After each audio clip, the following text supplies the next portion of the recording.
Chers membres d'Église et chers amis, bonjour. Dans l'Évangile de Matthieu, chapitre 6, nous avons 3 passages qui reprennent énormément de points communs. Jésus dira pour ceux qui prient, pour ceux qui sont généreux et pour ceux qui pratiquent le jeûne, d'agir à chaque fois plus ou moins de la même manière. Jésus va demander aux personnes de faire ces 3 choses sans hypocrisie.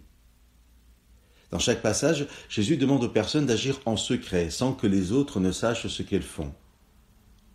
Une autre caractéristique commune aux 3 passages est la présence du Père. Ce n'est pas simplement Dieu, mais ce Père attentif qui prend soin de ses enfants. Et ce Père est à chaque fois en action.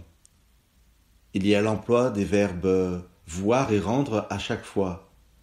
Dans l'expression « ton Père qui voit dans le secret te le rendra ». Ainsi, pour les 3 passages, que ce soit l'acte de générosité, que ce soit la prière, que ce soit le jeûne, Jésus dira « fais-le dans le secret et ton Père qui te voit là dans le secret te le rendra ». Bien entendu, ces 3 passages nous interpellent sur la sincérité de nos différents actes. Il y a en fait 3 types de relations possibles.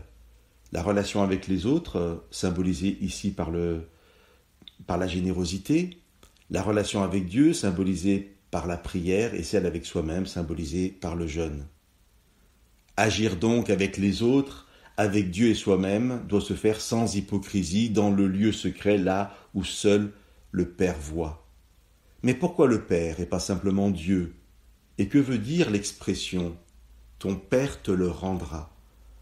Ce verbe « rendre » est celui que Matthieu emploie tout au long de la parabole du serviteur impitoyable du chapitre 18.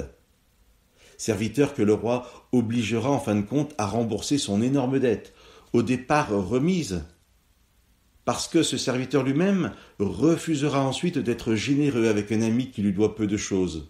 Quand le roi l'apprend, il va faire payer toute sa dette à ce serviteur impitoyable.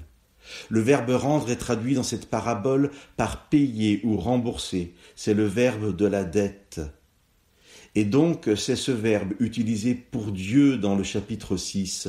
Dieu, Père, accepte d'être dans le rôle de celui qui nous doit quelque chose et qui va nous le rendre. Le Père accepte d'être dans le rôle du débiteur.